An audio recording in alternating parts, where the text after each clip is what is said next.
Hello guys! Hello Leo! Welcome dito sa aking channel, Kapalaran 888. Welcome.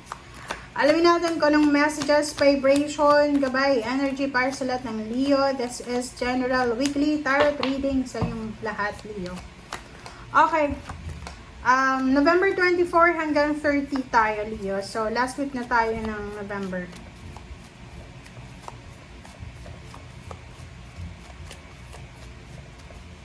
Okay, Leo. Okay, Leo, 23-5 courthouse. Next is sudden wealth. Wow! Leo, ang ganda nito ah.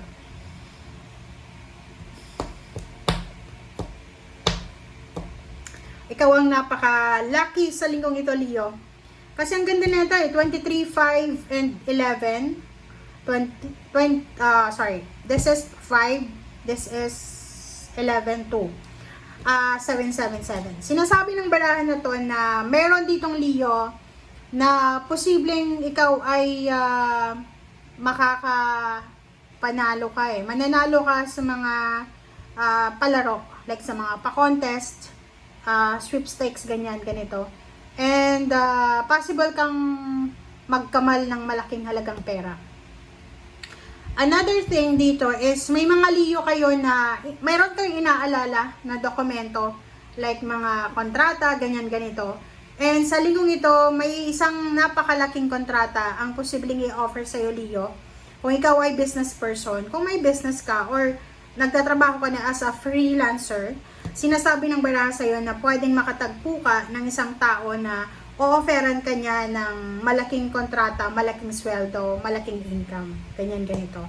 So, there's a big contract na posibleng i-offer sa'yo or investment ganyan. So, please comment down below, Leo. Congratulations sa inyo in advance. Pwede din sa inyo dito na inheritance siya. Pwedeng may magbigay sa'yo ng ano tawag doon? Yung inheritance. Kayamanan, pamana, parang ganun. Or pwedeng yung iwasan nyo dyan, may magbenta sa inyo ng isang business na talagang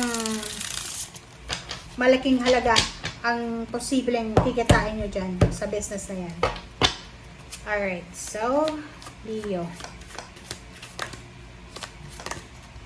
Alright. So, there's the 2 cards. Meron ka ditong Page of Wands. This is about the prediction of your future and reach out for... Wow, Leo. So, eto Leo, sinasabi ng baraha sa iyo na kinakailangan mo daw na balansehin yung iyong mga priorities sa buhay simula ngayong linggo. Okay?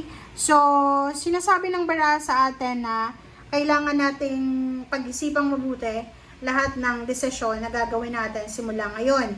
Kasi kung ano yung gagawin natin ngayon, ang epekto niyan ay bukas, makalawa, or next year.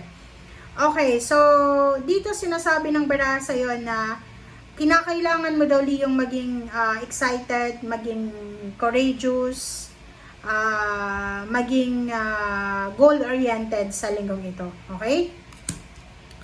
Alright. So next card natin is related siya dito. So sinasabi ng baraha sa iyo, this is the courthouse. So, parang sinasabi, confirmation lang. Talagang meron dito, merong nadarating sa'yo, Leo, lalo na kung business person ka. So, isang parang teamwork, collaboration, ang posibleng mangyayari simula ngayong linggo. And sinasabi ng barahan na to na may iba din sa inyo na kailangan yung pag-aralan ang lahat ng mga gagawin nyo simula ngayong linggong ito. Ito ay pwedeng pagkakitaan. Okay? Pwedeng pagkakitaan. So, collaboration. Talagang may business collaboration dito eh. Okay? So, kung ano man tong sisimulan ng business, ito ay magdadala sa'yo ng sobra-sobrang maraming pera. Okay? Congrats sa'yo. Ano pa ba, Leo?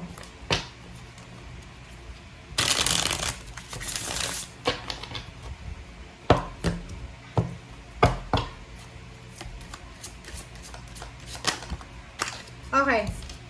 5 of Wands and Queen of Pentacles. So, Yung first two cards mo dito, Leo, sinasabi ng barahan na prepare yourself kasi pwedeng ano to, gusto mong mag-apply ng mataas ng posisyon sa trabaho or gusto mong mag-apply ng trabaho sa isang company. Nakikita ko sa'yo dito na you need to prepare yourself kasi marami kang makakaharap na kakompetensya. Kung nag-a-apply ka pa lang or you're planning na mag-apply pa lang, ihanda mo yung sarili mo kasi maraming naghahanap ng trabaho ngayon. And sinasabi ng baraha sa'yo dito na etong gusto mo na to, etong trabaho na to na gusto mo or business na yan, yan yung makakatulong sa'yo para maging financially stable ka.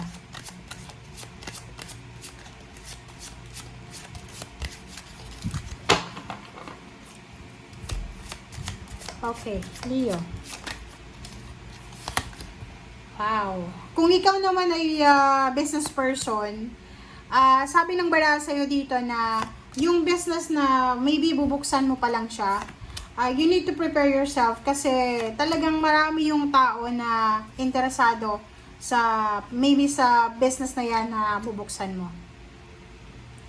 Page of Swords and then Eight of Swords. So, sinasabi ng barahan na kung ano man, Leo, ang rason kung bakit pakiramdam mo stagnant ka for several months, years, or dekada na, this week na to, makakatanggap ka ng information, ng communication na pwedeng maging dahilan para mawala yung problema mo. So, like for example, nag-a-apply ka sa isang company na talagang yan yung gusto mo eh.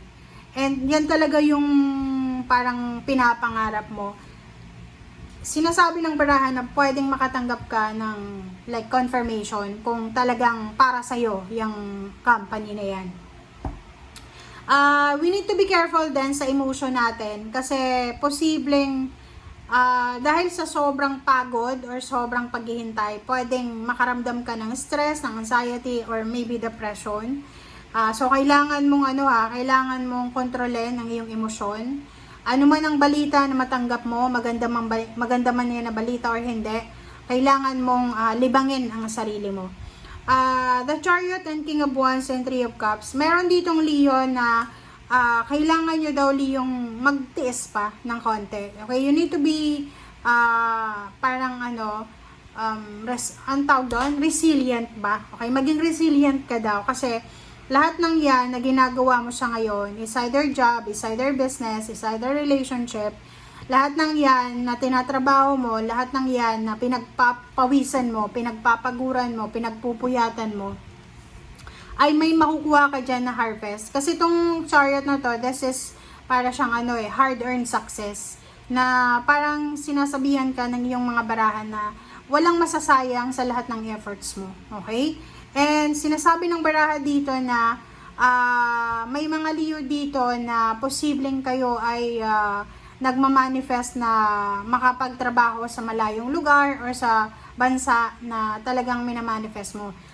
Dito sa barang to, sinasabi wag kang mag-alala kasi the universe is working according sa talagang para sa'yo. So, kung hindi ka pa naandoon sa bansang yon na gusto mong puntahan, be patient kasi parating na siya. Okay? There's a celebration coming. It's either this December, next year, or kung kailan man siya. So, congratulations sa inyong lahat. Bye!